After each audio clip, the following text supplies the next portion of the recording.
6 minus first 6 தான் நம்ம கொடுத்துருக்காங்க. அதோட என்ன ஹோல் நம்பரை நம்ம மைனஸ் பண்ணுறோங்கிறத எக்ஸ்ன்னு போட்டுக்கலாம். இஸ் டு 7 அதோட மைனஸ் எக்ஸ் போட்டுக்கலாம். இப்போ இதோட நமக்கு லெஸ் தென் தானே சொல்லியிருக்காங்க. ஸோ 16:21 அப்படிங்கிறத போட்டுக்கிறோம். அப்போ இது கிரேட்டர்னு சொல்லியிருக்காங்க. ஓகேவா? ஸோ இப்போ நம்ம நார்மலாக என்ன ரேஷியோ மாதிரி இப்போ போட போகிறோம். 6 மைனஸ் எக்ஸ். ஸோ இந்த இஸ் டு வரதுனால divided by 7 minus X.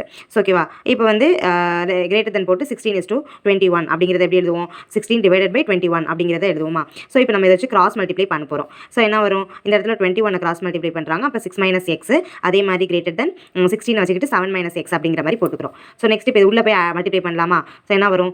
6 once 6 வருமா? 6 ஒன்ஸ் 6 2 12 வரும். ஸோ 12 வந்துடும். ஸோ 126 வந்துருதா? மைனஸ் 21 எக்ஸ்னு வருமா?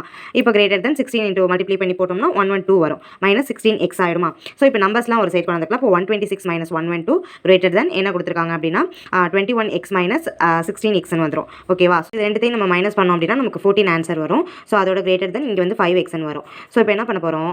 5x அப்படிங்கிறது வந்து 14 விட கிரேட்டராக இருக்குது அப்படிங்கிறத வந்து போட போகிறோம்.